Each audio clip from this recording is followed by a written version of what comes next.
There is a question Alan Watts asked that most people spend their entire lives running from.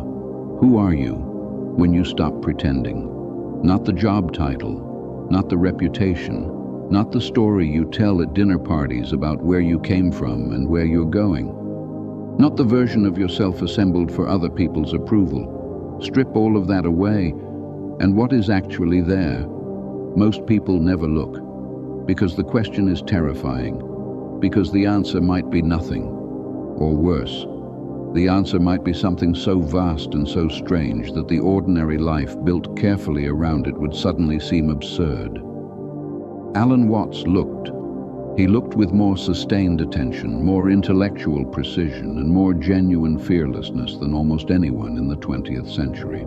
And what he found, sitting at the intersection of Eastern philosophy, Western psychology, and a way of seeing the world that belonged entirely to himself, is what we are going to examine today. Not the lectures, not the quotes, the actual philosophy, the ideas underneath everything he said. Because Alan Watts is one of the most misunderstood thinkers of the modern era. He is remembered as a counterculture figure, a spiritual entertainer, a man with a beautiful voice who made Eastern philosophy palatable for Western audiences.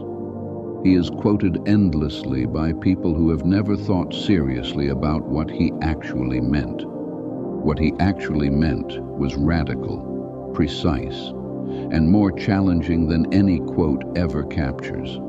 Start here, with the thing Watts considered the root of almost every human problem. He called it the skin-encapsulated ego. The idea, absorbed so completely by most Westerners that it feels less like an idea and more like reality itself, that you are a separate self. A consciousness living inside a body, looking out at a world that is fundamentally other than you. A subject confronting objects, an inside facing an outside.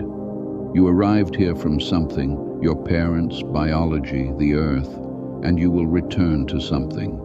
But in between, most people experience themselves as fundamentally alone, separate from the world, separate from other people, separate from nature, a small, fragile, temporary thing in an enormous, indifferent universe. Watts spent his career examining this idea and finding it, on close inspection, philosophically incoherent. Think about it carefully. You did not come into this world. You came out of it, the way a wave comes out of the ocean or a leaf comes out of a tree. You are not a thing that arrived here from somewhere else and is now visiting. You are something the universe is doing, a specific, temporary, extraordinary expression of a process that has been running for 14 billion years. The boundary between you and the world is not as clear as it seems. Where do you end and the air begins? You are breathing constantly.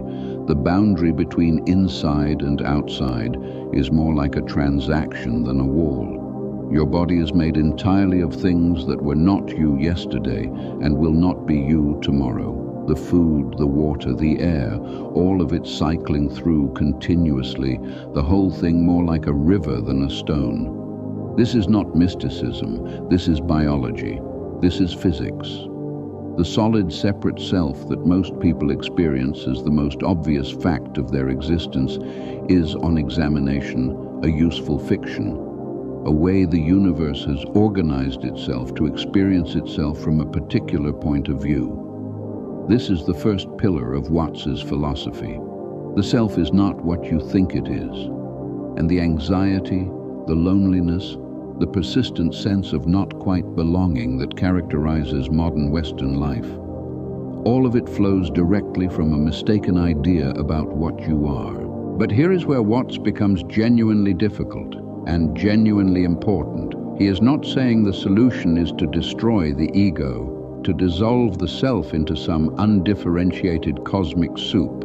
That is a misreading of everything he said, and it is the misreading that produces the particular brand of New Age vagueness that his work sometimes gets associated with. He is saying something more precise.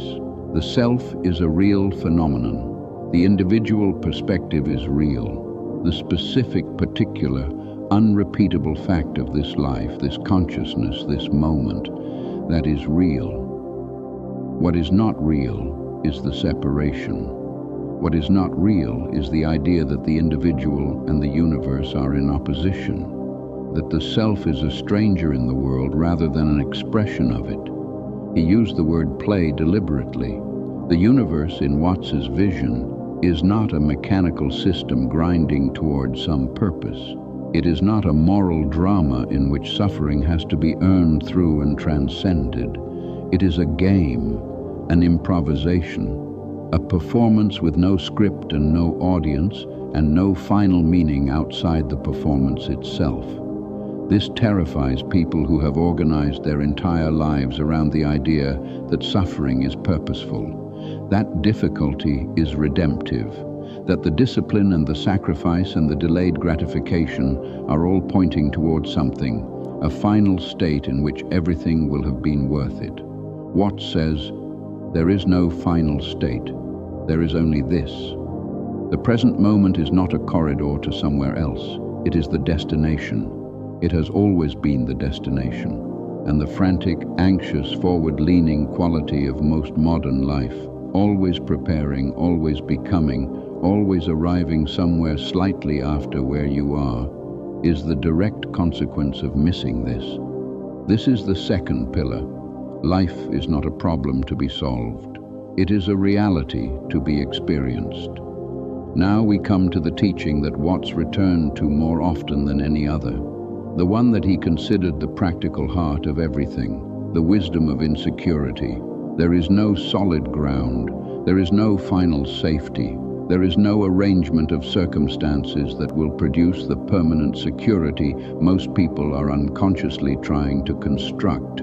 Not enough money, not the right relationship, not the perfect health, not the ideal career. Because the universe is not a stable thing, it is a process. Everything in it is temporary, everything changes, everything ends. Most people respond to this fact with anxiety, a constant low-level background terror that something is about to go wrong, that what they have is about to be taken, that they are not safe and may never be safe. They respond by grasping, trying to hold things still, to fix what is fluid, to control what is beyond control. Watts says this response is the problem, not the solution. The anxiety does not protect you from impermanence. It just makes impermanence unbearable while it is happening. The grasping does not prevent loss. It just means you are never fully present for what you have before you lose it.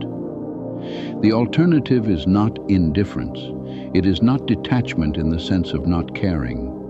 It is something more like what the Stoics called amor fati, the love of fate, the willingness to fully inhabit your actual circumstances rather than perpetually fighting them in favor of imaginary better ones.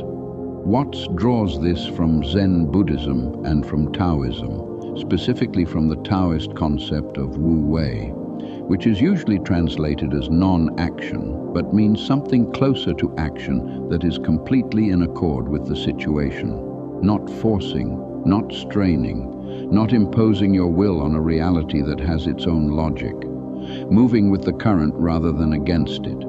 He uses the image of a ship's rudder. A rudder only works when the ship is moving. It does not work if you try to steer from a dead stop. You have to be in the current first, and then the steering is almost effortless. Small adjustments, aligned with what is already moving, rather than the exhausting, futile battle of trying to redirect something from a position of complete resistance. This applies to everything. Work that flows rather than strains. Relationships that are present rather than managed. A life that is inhabited rather than constructed. The wisdom of insecurity is the willingness to live without the false floor, to be in the current fully, without the pretense that you can make it stop. Here is the tension in Watts that most people never sit with long enough to understand. He is not asking you to be passive. He is not advocating surrender. He is making a distinction that is extraordinarily subtle and extraordinarily important. There is a difference between the effort that comes from genuine engagement with what is in front of you and the effort that comes from anxiety about what might happen if you stop. The first is alive. The second is exhausting and ultimately futile. Most human striving falls into the second category. It is driven not by genuine enthusiasm for what is being done, but by fear of the consequences of not doing it. Fear of failure, fear of judgment, fear of the emptiness that might be there if you stopped filling every moment with purpose and productivity and progress. Watts read Zen deeply, and the central insight of Zen, the one that runs through everything from the tea ceremony to the martial arts to the great poetry of the tradition, is that the quality of your attention to what is in front of you is itself the point, not what you produce, not what you achieve, not where you end up. The quality of presence brought to each moment as it actually is. This is not laziness. Musashi practiced his swordsmanship with total dedication. The Zen archer draws the bow with complete concentration. The distinction is between effort that is rooted in present engagement and effort that is rooted in future anxiety. One is alive, one is a kind of slow dying.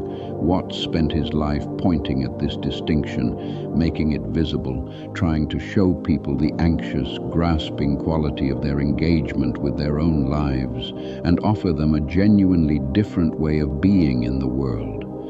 One final dimension of Watts's philosophy that is almost always missed.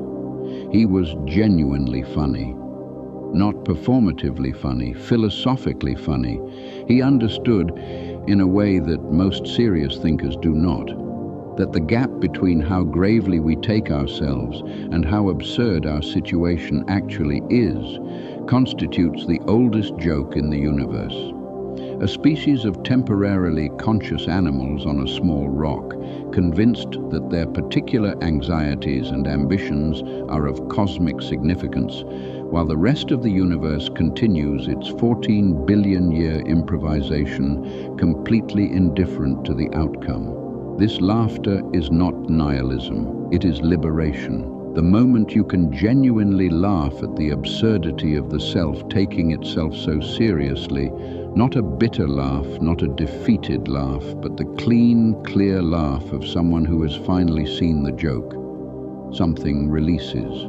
The weight of self-importance, the burden of the constructed persona, the exhausting project of being someone in particular, all of it becomes lighter. He believed this was the closest thing available to enlightenment for most people, not a mystical state achieved through years of meditation, a shift in perspective, a moment of genuine seeing, catching yourself in the act of the pretense, the performance, the desperate seriousness, and finding it, for one clear moment, genuinely, completely funny. Alan Watts died in 1973 in his sleep on a houseboat in Sausalito. He was 58 years old.